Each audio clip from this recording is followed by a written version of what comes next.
Hello and welcome to another episode of Foundation with Steve Teed. I am your host and servant, Steve Teed, always trying to help you build on that solid foundation of Jesus Christ, helping you to be firmly established and rooted in Him so that you will not be moved off of it. There's too much in our world that is seeking to pull you off of it in one way or another, and we're going to see all that played out today. And so, let me cut back the music and I'll tell you exactly where we're going to head today. Now, the first thing I'm going to note is that on today's episode, I'm going to have to stick pretty much to my timeline. A couple of the other episodes have gone a little bit longer in that aspect. And the reason is because of I pay for the audio podcast to be out there. And so for those who don't know, yes, you can watch this on YouTube if you don't mind looking at my ugly mug here. That's just kind of the way it goes on YouTube. But many also download it on podcast apps, and you can get that on any podcast app. Be it if you have an Android phone, a tablet, or iPhones and tablets, iPads, anything. And I think you can get it on the go. I think you can, and so that limits my time every month, how much I can upload time-wise. And certain months, like the month of October we're in, I end up with 5 episodes in the month rather than 4, which kind of constricts my time a little bit. So I got to make sure I'm pretty much on the hour. So enough about my time troubles. On today's episode, we're going to do what we normally do. We're going to visit a couple of news stories. We're going to have our word of the week and our apostasy of the week. And I'm going to warn you, or not warn you this time, I'm going to tell you ahead of time, our apostasy of the week is going to be a little lighter than it's been the last couple of weeks. I've hit you with 2 really heavy ones the last 2 episodes, even to the point that after last week's, I felt like I had to go take a shower after even talking about it. It was just that bad. And I do believe one of the comments, even on the YouTube, was like they felt like they had to duck to dodge the lightning coming to it. And I can understand that. So we're gonna have a slightly lighter one. It doesn't mean it's still it's good. It just means that it's not gonna be as bad. All apostasy is bad, but it's not gonna be as bad. So we're gonna be hitting that up. But today we're gonna go visit 2 news articles. One is about a priest who's bringing a lawsuit and going to sue a certain group, and we're gonna visit that.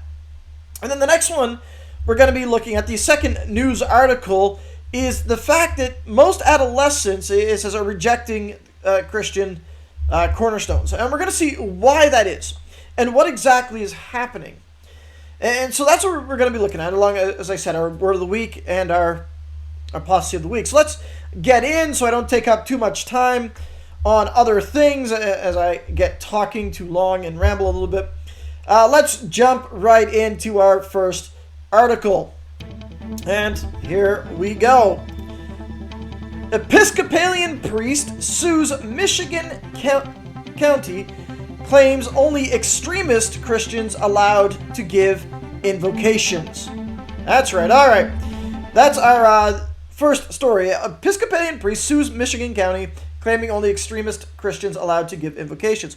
Now, it was fascinating. When I first saw this headline, I thought about where I was going to go. I did. I thought I was going to go one direction. And then as I read the article, as I was preparing, I'm like, I got to go a completely different route. But I'm actually going to combine the 2 into one. And the first has to do with the fact that a priest is bringing a lawsuit against somebody. A priest is suing somebody. And the second is the idea that saying that only extremist Christians, and what is being classified as an extremist Christian.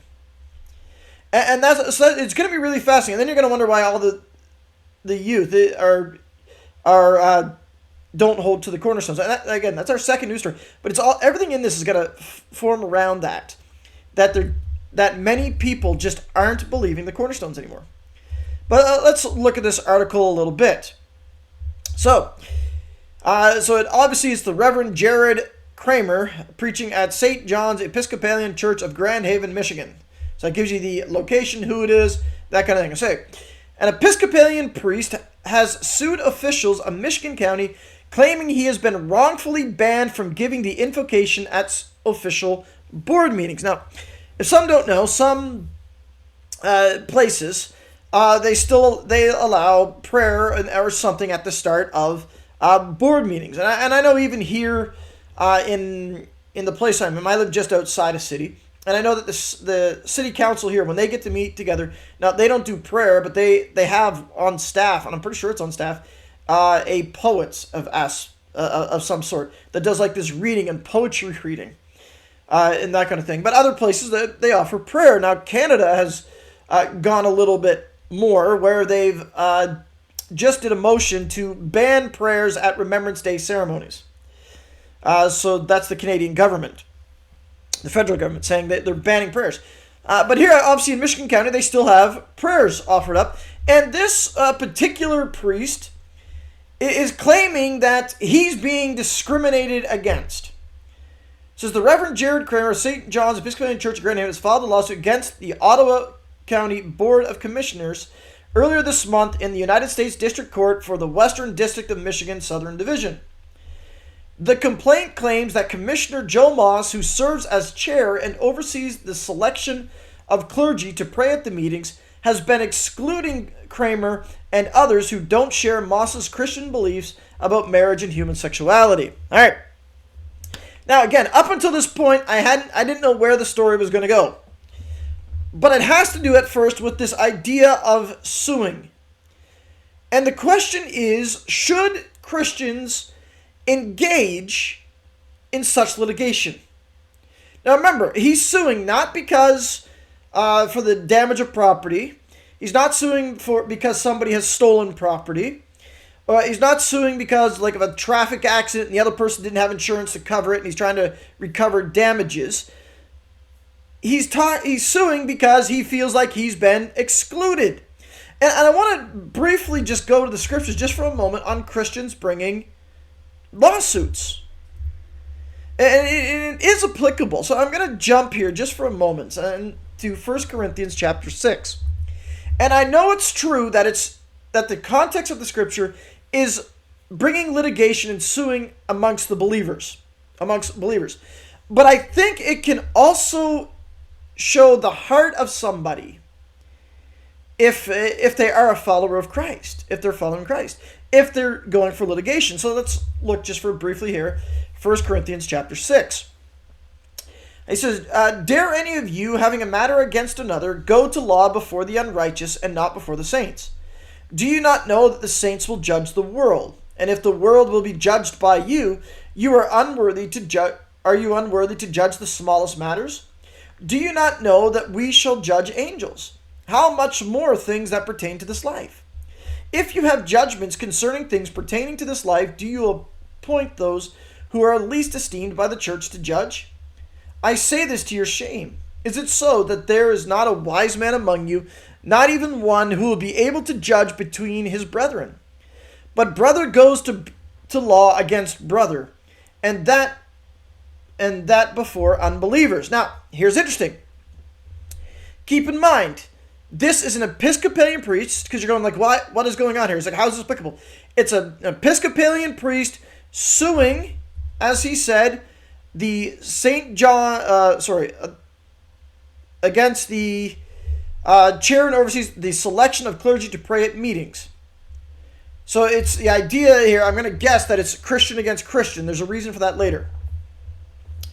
He says the Christian against Christian suing each other. And he's taking it before a secular court because he feels like he's been wrongly discriminated against. That's what he's doing. This is directly against, in essence, 1 Corinthians 6. He's saying, why are you taking it to a secular court? Why wouldn't you take it to somebody higher up or somebody who could mitigate amongst believers? That's what it's supposed to be. And he says, but because they're so weak in the faith. You got to remember, the church at Corinth, one of the problems that it has is the fact that it's filled with either infant Christians or Christians who have been really influenced by the world. And so that they're fighting against each other and using the legal ramifications, saying, well, you wronged me, so I'm going to go after you. This is what this guy has done. And if anything, this would show a lack of spiritual maturity among somebody who's supposed to be a spiritual leader. Not just a spiritual leader, a biblical leader. And I say supposed to. I say supposed to. But let's continue a little bit here in 1 Corinthians 6. Now, therefore, it is already an utter failure for you that you go to law against one another. Why do you not rather accept wrong? Why do you not rather let yourselves be cheated?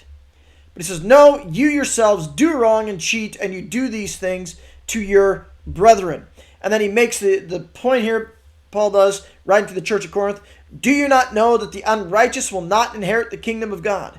Do not be deceived, neither fornicators, nor idolaters, nor adulterers, nor homosexuals, nor sodomites, nor thieves, nor covetous, nor drunkards, nor revilers, nor extortioners will inherit the kingdom of God.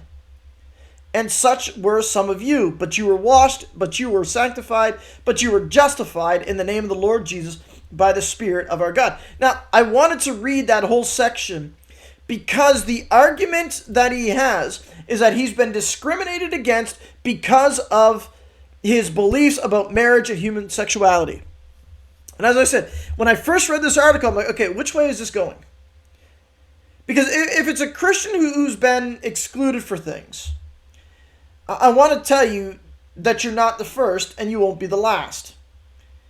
I've had places where back in the day I was invited to a Remembrance Day ceremony, and the only thing they really asked me to do was to say the prayer, which was no problem. I said, sure. There was other things going on. They didn't tell me like what time the service started, which was an interesting thing. So I had to kind of sneak in. But it was very interesting that I had no problem praying in the name of Jesus. You know what you're getting when you ask me to come speak or come do that. I'm going to pray in the name of Jesus. And then I was never asked again. And there was others who were asked multiple times. All of a sudden, I became blacklisted because of it. What does that mean? Does that mean I suddenly go to court over these things? No. You allow yourself to be wronged. Why? Because if you don't, it hurts the witness of Jesus Christ. And it's going to hurt the others who are around. And I'm going to tell you, this is one of those cases that when I first looked at it, I'm actually on the side of the commissioner here, Joe Moss. And here's why. It says, Kramer claims to have reached out to Moss on multiple occasions this year about being added to the invocation list, according to the lawsuit. However, the commissioner chair allegedly hasn't responded to his requests.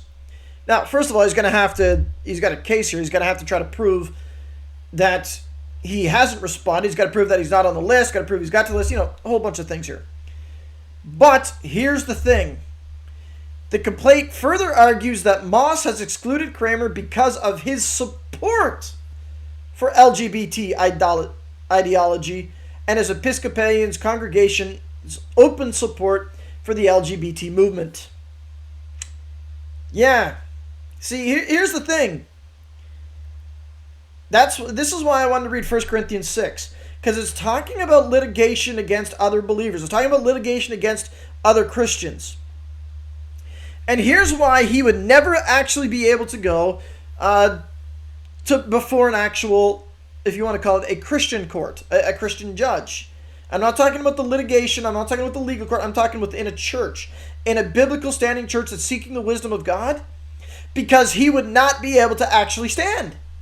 He wouldn't. This would be like, an LGBTQ affirming pastor comes to my church and says, hey, when you go on vacation, why don't you let me fill in for you? And my answer is going to be no. Look, I'm one of those ones, and the people I shepherd, they get, I'll say they somewhat get a little annoyed at me because I'm not very big on taking vacation. I don't take a lot of vacation. Doesn't mean I don't take breaks here and there. I do take breaks, hence why even in the podcast I kind of take the summers off. But I take breaks. But even then, I don't just say, okay, just go pick whoever you want to fill in for me. I tend to have things like, okay, how about you call so-and-so to fill in for me? Or so-and-so. And generally so we'll have so-and-so fill in. And they give me the ability to say, who would I allow to come in? And so now when it comes down to it, I'm going to tell you, when I would not let Kramer fill in. This is a case that the Christian's actually in the right. They are. They don't want somebody who claims to be a Christian but doesn't hold to the Christian doctrines, doesn't hold to the biblical truth, obviously doesn't hold that the Bible is the absolute standard, and they're saying no. That's the way it is. It says, Moss's refusal to allow Reverend Kramer to lead the invocation demonstrates the Commission's policy of religious discrimination in selecting individuals to lead the invocation, reads the complainant. Upon information and belief, the Commission does not have a non-discriminatory policy that allows individuals of various religious denominations and beliefs to lead the invocation. On the contrary, Defendant Moss alone chooses individuals based on his personal endorsement of their religious beliefs. He's the chair. Their only argument is saying, well, that commission does not actually have an indiscriminate policy, so therefore it's only him.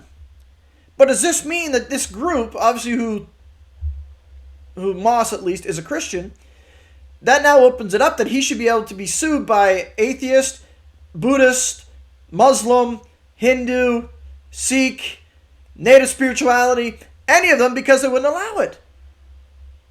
And if that so happens, I wonder how many churches in their constitutions and in their rules that they abide by have in their thing that's saying, no, we don't allow anybody else to fill in that. How many have this this non-discriminatory policy? I wonder, do churches have that, or do they have a discriminatory policy? Is that opening it up? And so why, this doesn't sound like a big story, I know that, it doesn't sound, but it's one that is most fascinating because of the idea that a brother in Christ, I'm just making the assumption, he claims to be an Episcopalian priest. No, it doesn't claim to be an Episcopalian priest. He is an Episcopalian priest who claims to be a believer, or he wouldn't be a priest, is suing another believer because they feel wrong. Then at the same time, with those who are saying, hey, this should be all right, this should be good, this should be allowed, it's like good for him, and that's in the comments, you can see this. If you go read the comments of this story, they're saying good, he should be, and he's got a case for being discriminated against. How about the fact that school systems have a policy, have a non-discriminatory policy, and have inclusivism, and yet they won't allow teachers to come in? And I remember having a gentleman in the church complain about his work, where his work was bringing in a native spiritualist doing a religious ceremony at his work. And the work calling it a good thing, and he complained about it and said, no, you can't complain about it. He's like, okay, can I have they said you can't complain about this because they're just talking about the history of it. He's like, okay, can I have my pastor then come in and just give a lesson on the history of the Eucharist, of communion, and then actually do communion so everybody can see how it's done? And they went, no, you can't. So could we not then sue for discrimination? Or does it only work when you agree with it? You see, that's the case. But again, what this also shows is that you have somebody who is over a church, who is claiming to be a shepherd of the people of God. Now, I'm making assumptions here. Yes, I'm aware of that. But claims to, who is going contrary completely to the Word of God. Who's unqualified. And I think this is one of the issues that is going to come up time and time again as you continue to go, is that behind the pulpit we have so many who are actually unqualified for ministry, who are unqualified for teaching. Now, I'm not talking about the fact that people are imperfect. I'm not talking about people who struggle. Yes, Jesus used imperfect people, and people love to point that out. We're talking about those who are behind the pulpit as teachers. That's what we have.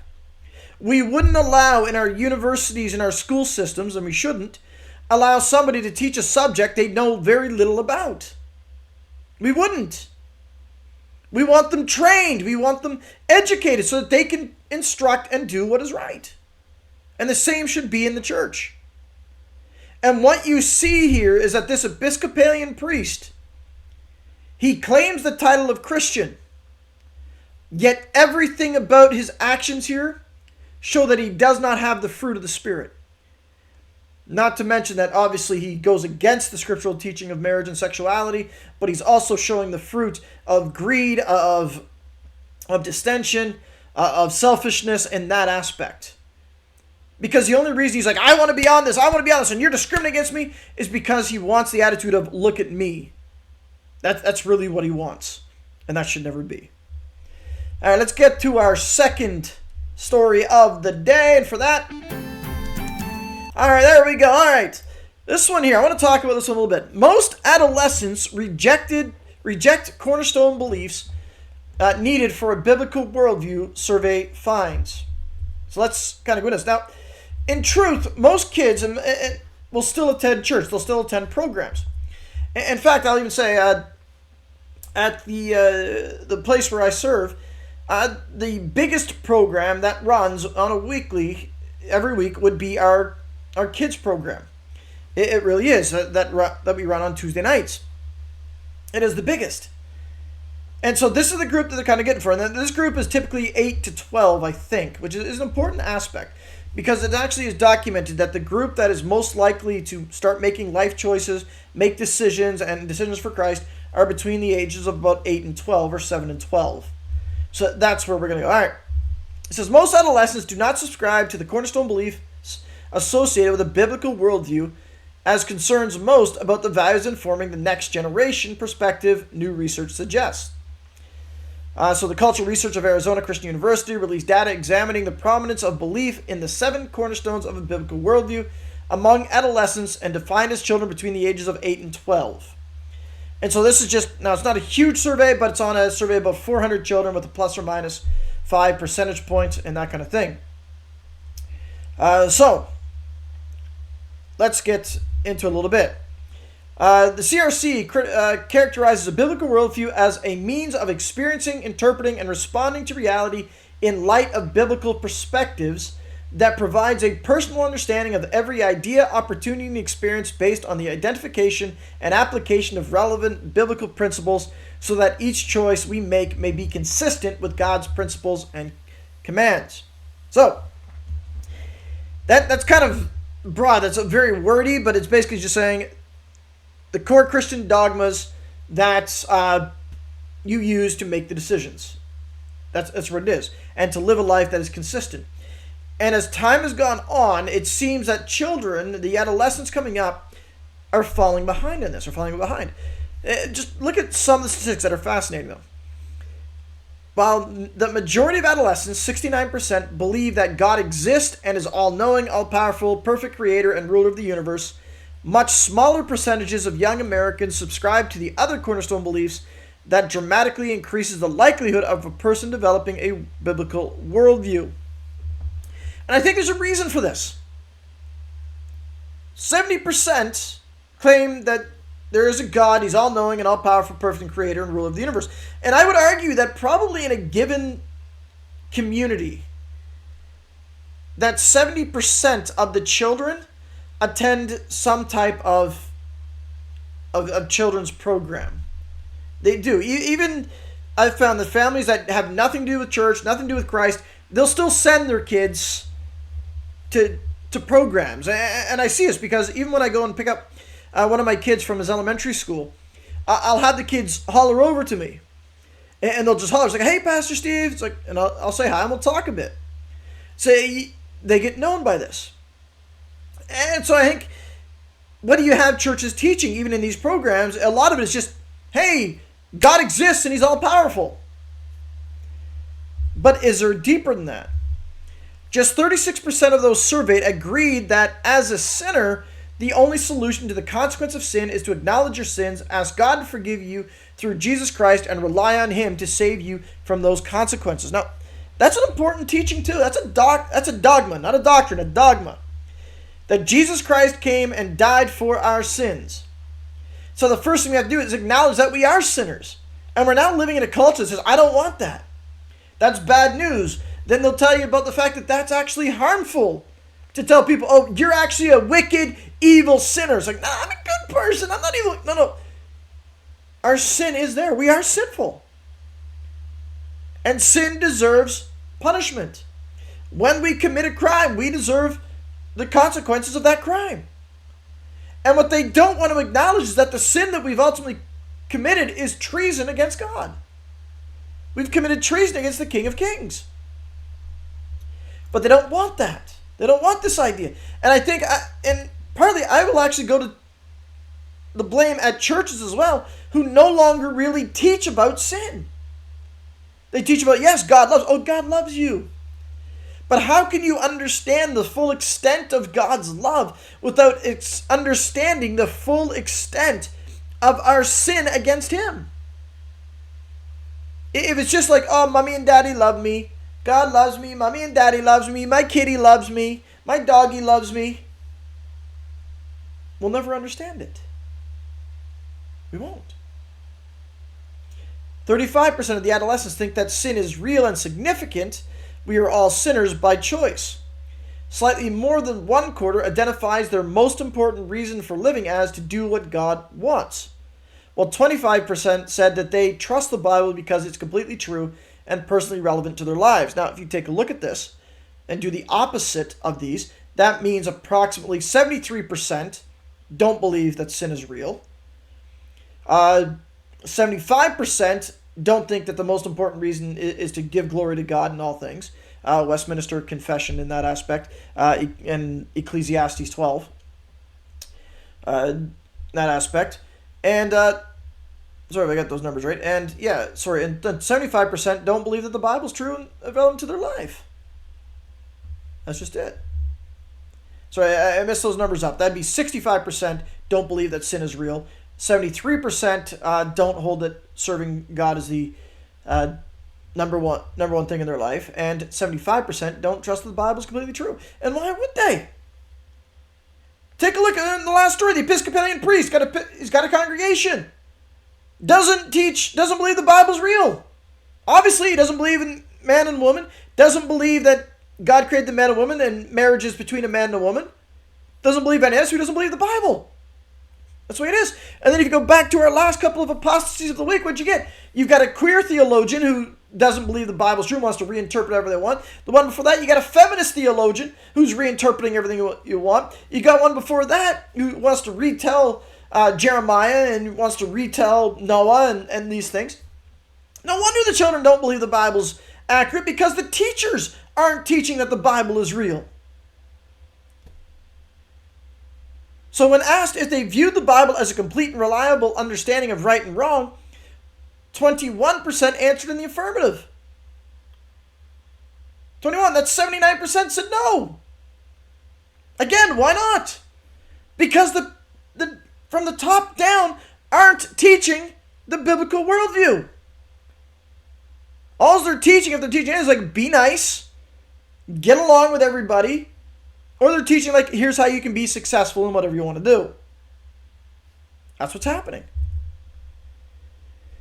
Only 17% of the children surveyed define success as constantly doing what the Bible teaches. So a plurality of children who participate in the survey, 32% only embrace one or two of the 7 cornerstones, followed by 26 who subscribe to 3 or 4 of them, with an additional 26 who do not adhere to any of them. The remaining 13% agree with 5 or 6 of the cornerstones. Truthfully, to get the cornerstones, you're going to have to go to Barna's actual research. But you got the idea of some of them in there, that the Bible is true and relevant, that we are sinners, that Christ is the only way. So you do get some of them in this article as well. But look at that. That means there's many who don't. So the thing is, they're picking and choosing what exactly is going on. It says, when it comes to other spiritual beliefs beyond the 7 cornerstones, the overwhelming majority, 96% of the adolescents, say they have heard of heaven. 79% of those who've heard about it believe it's a real place. Additionally, 96% of respondents have heard of hell, and 70% of the subgroup of children think it's a real place. Now, here's the thing.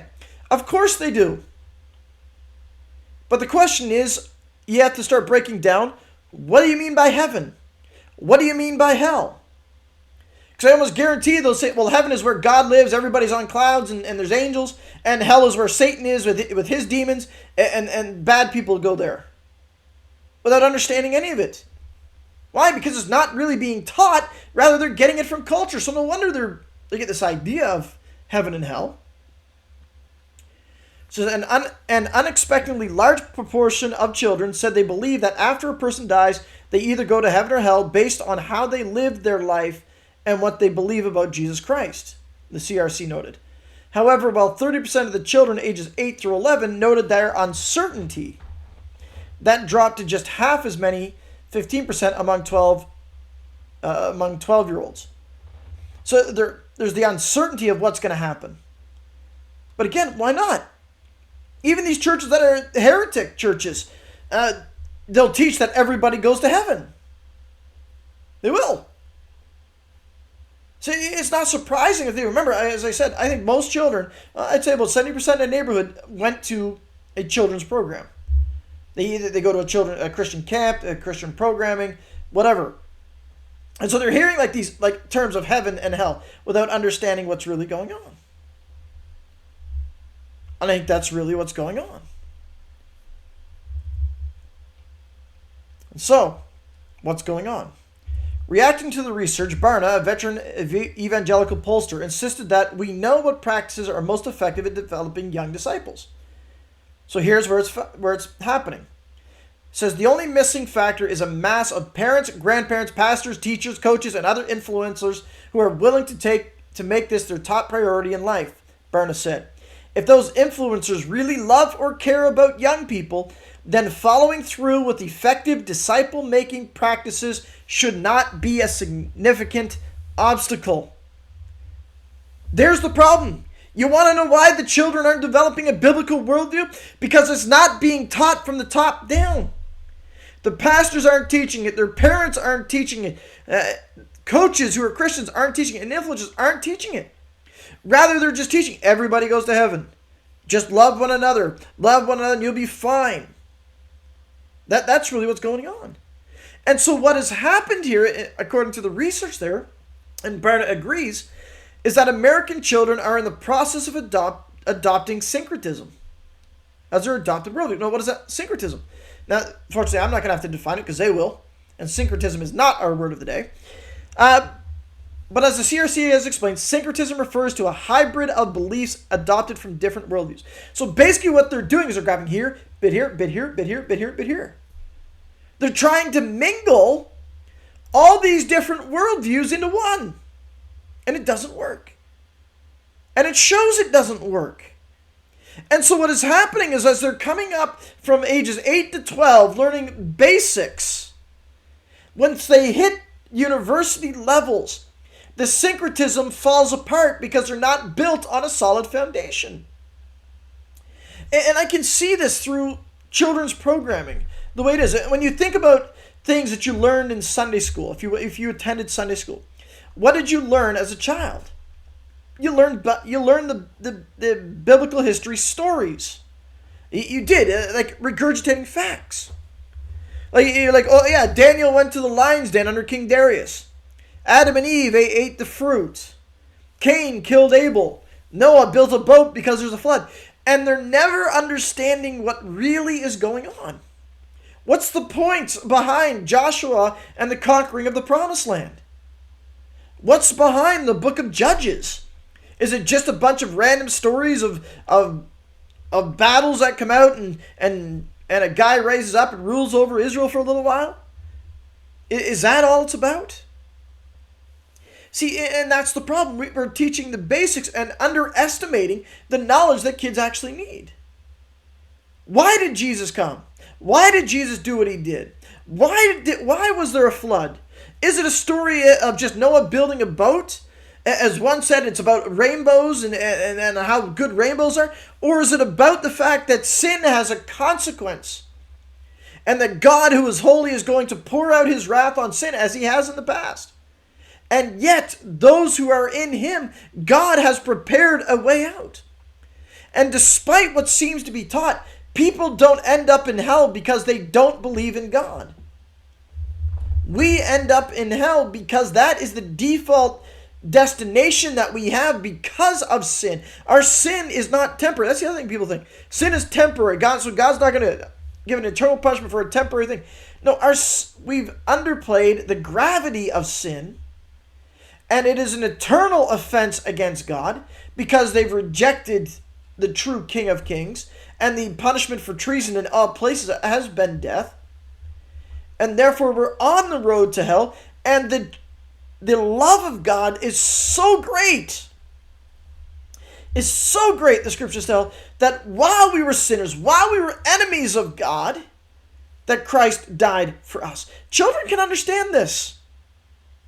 They can understand this. And I think that this is what has to happen. And it has to happen from the top down. Too many of the leaders are like this Episcopalian priest who says, well, they're just against me because I agree with the LGBTQ. No, I'm against you because you're against the Word of God. And then you got others where they're not teaching basically what you can classify as apologetics. They're not. Apologetics are just understanding the arguments for the truth. And you teach them at a level that the children can understand. And you start to train them from a young age. That way, when they come, they're like, no, I understand this, what's going on. I understand here and here. So that when they run into something later in life, such as like Andy Stanley saying, no, the Bible was created in like 360 AD. No, that's not true. And they can see where Andy Stanley's gone off tracks on that. And Andy Stanley's not the only one who said that. There's plenty of others. He's just famous for it. This is what's going on. They need to be taught it. They need to be grounded in the truth. And again, it's starting from the top, because I think the churches are the problem in a lot of places. Why? Because they're not teaching the foundations. The churches themselves have fallen into syncretism. Where it's like, I'm going to pick from here, pick from here, pick from here.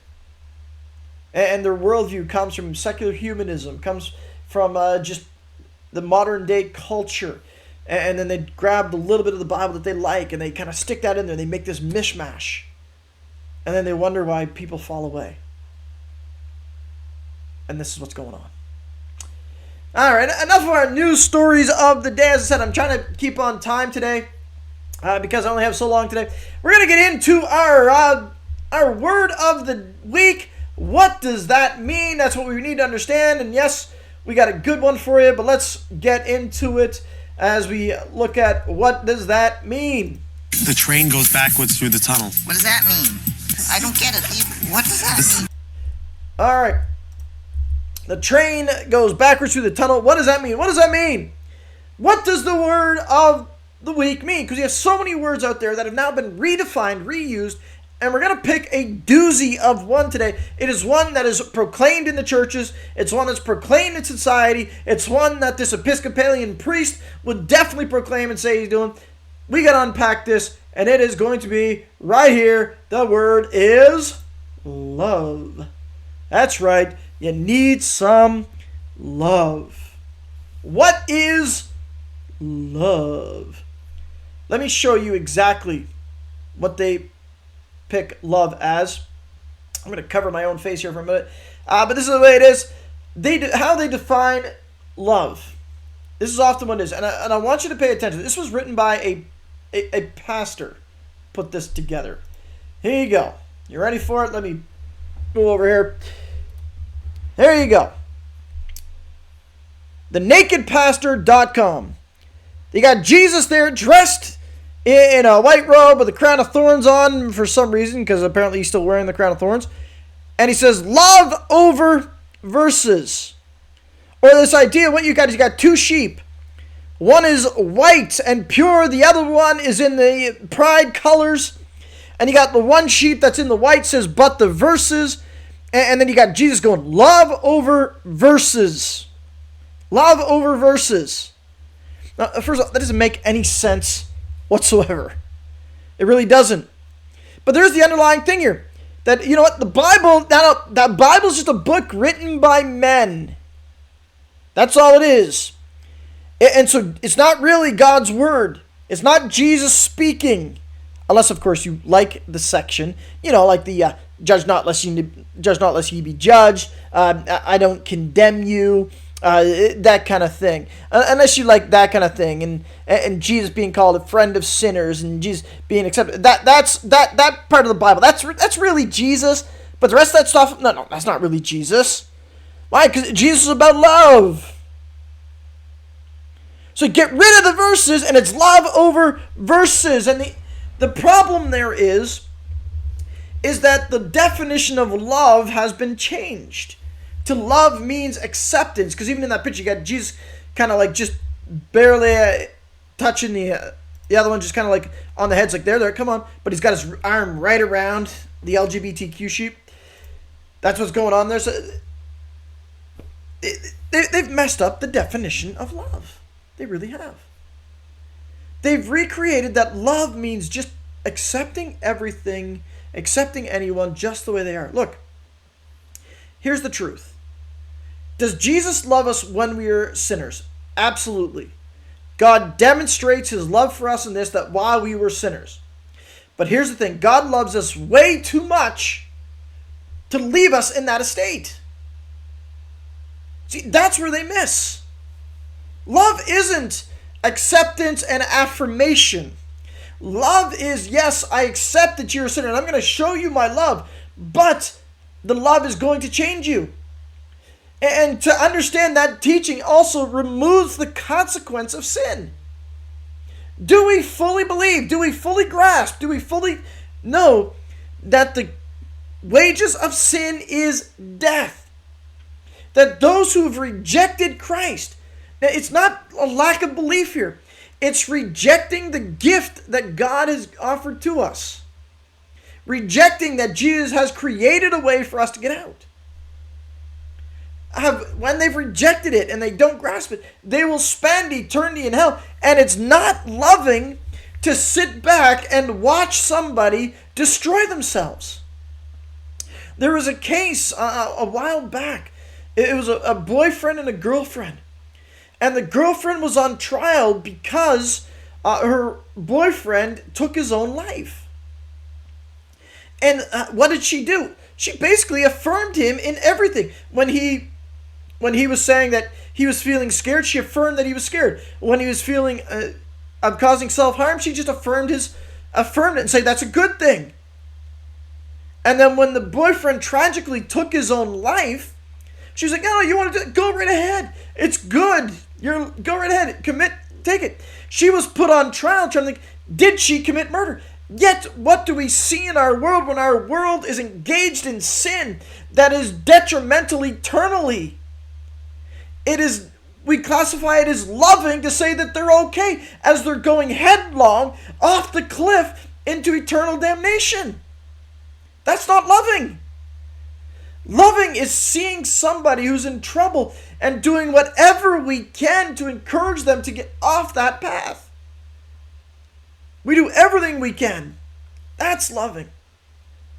Just because we tell somebody something that they don't like doesn't make it unloving. Sometimes the most loving thing that we can do is inform people of information that they absolutely don't like, even if it's going to hurt their feelings. But we don't do it in a condemning way. We do it in a way that, look, I tell you this because I love you so much. That I want you to be free. I want you to have life.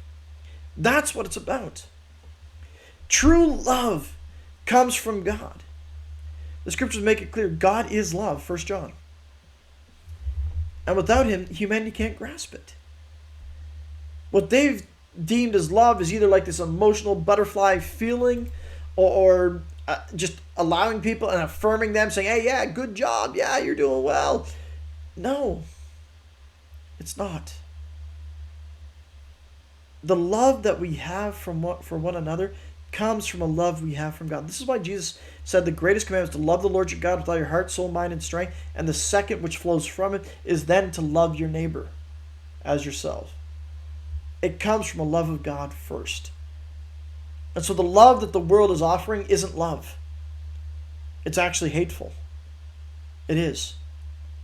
In the Proverbs it says, a parent, I'm paraphrasing here a little bit, a parent who refuses to discipline his son hates his son. And that's what's going on. If we truly hate the world and hate the people, hate our neighbors, just let them alone and let them go off into hell. That would be expressing hate. The loving thing is telling them, no, look, you're in danger. Let me tell you about Jesus. Jesus is come. Why do we call him Savior? Because he will save his people from their sins. That's what it is. That is true love. It's not affirmation. It's not affirming people in sin. It's pointing them towards Jesus in all things. All right, let's get to our final segment of our week, the one that everybody seems to love. They tune in for the Apostasy of the Week. And why do we do this? One, it gives us a guard to see what is out there, to notice it, so that we can have our eyes open to it, to know this really is happening. And it's going out there, and it shows us that as apostasy draws rampant, it says, before that day, the great falling away will happen. The great apostasy will happen first, and that is what we're seeing, because as apostasy rises, we know this truth. The time is near. The time is near. That is the time of the return of Jesus is near. Now today, I said it's going to be a little bit lighter. And by that, I just mean it's not going to make you feel as yuck, I think. It's still bad, but it's not going to make you feel as yuck as those other ones have done. This one, I'm going to Florida. I'm going to Florida for this one. And I don't know, I think I'm just going to let it play for a first bit. It's only about 2 minutes. And yes, it's a segment of the service. It really is. But I'm going to give you a note here. I went and I watched the whole teaching. I listened to the whole teaching. And I'll give you what was taught in that. I'm going to summarize it up for you as well. So I watched the whole teaching, so I know what it is. My wife can vouch for that because she was sitting like 4 feet from me as I was preparing. But let's get into this. Here we are. This is going to be, what do they call themselves? CBG. Let's get ready to time. I'm going to pause at one point just because there's something that is said that I think is very fascinating, and I'm kind of like, what are you actually referring to here? But let's go. I mean, okay, pause already. They didn't even say anything. If I were just to show you this picture, where would you think you were? Where would you think you were? Like, seriously. If for those who aren't visual here and aren't as a listening audience, it's a black stage. You can kind of see a couple of people, a couple of musicians there. I think a guitar player and a keyboardist. But you got on screen 1, 2, 3, 4, 5, 6 major large picture frames that are actually like video screens in that aspect. You've got lighting that's kind of lighting out like spotlights that are shining out through, definitely is fog. So they've had fog going throughout this. You would look at that, you'd think you're at a play. You're not. You would think that. And I thought about doing that, just cutting out some things, just letting you see it and asking you, where do you think you are? This is not a stage play. This is the worship service. Let's go. Welcome, everybody, to Church by the Glades. I don't even know what to say. You worshipped so well. Y'all. Okay, I'm going to pause there. You worshipped so well. You worshipped so well. What does that even mean? What does that mean? You worshipped so well. I don't understand. What does that mean? You worshipped so well. What is she doing? Does that mean they sang well? They sang out? They danced? Is that what you're talking about? Because that is not the equivalent of what makes worship good. That's not what makes worship like excellent. That's just people having a party. But let's continue. It sounded beautiful. Let me make a couple introductions here. My name is Morticia Adams. Yeah, you caught that. Morticia Adams. She's dressed as Morticia Adams. And this is my Uncle Fester. Come join the dysfunctional family. Oh, Uncle Fester. Oh, and you got Cousin It. Cousin It. Yeah, this is all Adams family. The big the picture frames in the back. they're pictures of the Addams family and their videos. So they kind of move, and they've got what is it? The hand that kind of runs across the screens as well. Hi, Cousin Ed. Cousin Ed, let me ask you, is that a keratin treatment? Rocket baby bumpy bump.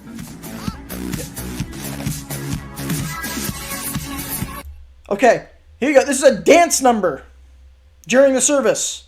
Like I said, these are just like segments of the service. But here's a cut segment. Remember, this is worship.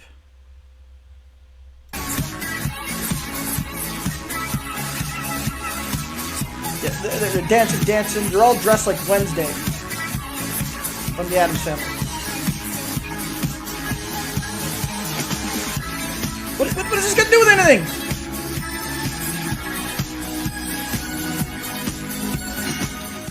Like I said, if you watch that and I just showed you that, you'd be like, oh, it's a stage play. Why? Because you got all these people dressed as Wednesday Addams dancing, yeah, doing their dance. And you've even got a camera guy who's like going back and forth. Like a camera guy. It's what you got. Like, what is this? Now, this is going to be a small segment of the pastor, a little bit here, just for the other 20 seconds. And I want to dig into something here. And if you're a guest and you're confused, welcome to the weirdest weekend of the year at CBG. I acknowledge the fact it's a little bit out of the norm, a little different, but we're having a little fun. We embrace the fun and the spooky of this season, and I'm going to tell you why in a few moments if you're confused and wonder why. Okay. You know what he said? Welcome. If you're confused, yeah, I'm sure you're confused. We go the spooky of the season. They're celebrating Halloween. That's what they're doing. But I want to do a little study with you today, and of course, you've picked up on the theme this year. It's an homage to the Addams family. Anybody old enough, you remember the Addams family? Okay, that's right. If you remember the Addams family, that's really what it is. That's the whole video that they kind of, a little segment of it. But it's an homage. Their worship is all like everything from the Addams family. They did a worship song to like the theme of the Addams family. They had a whole bunch of Wednesdays out there dancing as Wednesday. There's a whole bunch of Wednesdays. And then he comes out and he talks. And like I said, I went and I listened to the entire message. It's about 30 minutes long. The video was like 31 minutes, 55 seconds of his talk. I watched the whole thing. And in reality, 2/3 of it, 20 minutes of it, of the 31-minute sermon, is literally either justification for this or an advertisement of why you should attend Church by the Glades. That's really what it is. 20 minutes of the 30-minute sermon. It's what it is. And in that sermon, he used a grand total, you ready for this? 4 scripture verses. And 2 of those were him trying to justify what he was doing. It was like the Apostle Paul wrote, I am all things to all men. Therefore, we do all things. And then he quotes another one from the Psalms, basically along the same lines. He says, the earth is the Lord's and all that is in it. Therefore, Halloween belongs to God, and we can do with it as we want. That's kind of his justification. And he says, we'll do all things just short of sinning. I've heard that before, and that was from Michael Todd. And what they classify as just short from sinning is not Michael Todd in that case. Redid, I think it was The Lion King, and Simba was crucified instead of Jesus, and that's kind of aspect. That's what I think that was them. It might have been another, but I'm pretty sure it was them. But that's what it is. So it was just justification is what it was. And then the other 2 verses, and he spent 20 minutes on that. Then the other 2 verses he used, I think he just looked up in the New Testament, looked up the word self-control. That's all he did. So he uses 2 Timothy chapter 1. God has not given us a spirit of fear, but a spirit of love and of power and of self-control. It's like God's giving you self-control.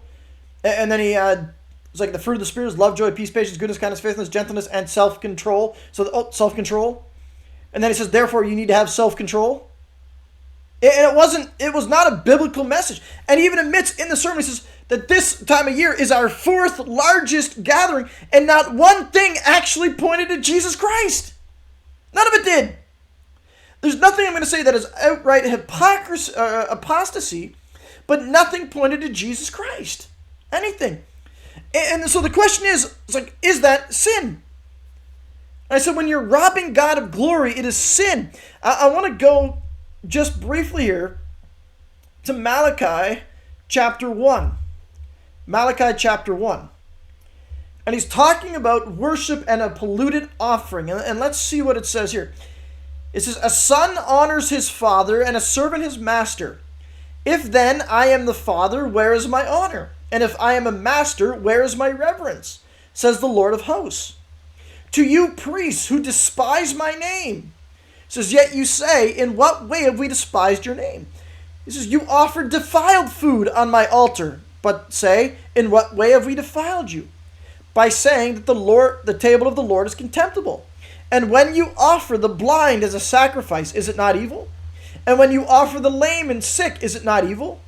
Offer it then to your government. Would he be pleased with you? Would he accept you favorably, says the Lord of hosts? They're offering a sacrifice that is not pleasing to God. In other words, in what had happened in a church like this, and this isn't the only church, many churches, they look to see what do the people want, what will the people like, rather than asking what is pleasing to God. Do you really think coming in and just entertaining? They're all about fun. Look, church can be fun, yes. Yes, there can be humor, but ultimately it's supposed to be for the glory of God. And this wasn't. This was done for the glory of church by the Glades. And ultimately he will say in his preaching message that he knows he's going to get criticism. He doesn't care. He doesn't care. Doesn't care. Doesn't care a bit. Because he just justifies it by, like I said, he's going to be all things for all people. He's going to redeem Halloween. They embrace the spooky. And then he'll talk about how when he was growing up that they had haunted houses in the place. He said that was his favorite time.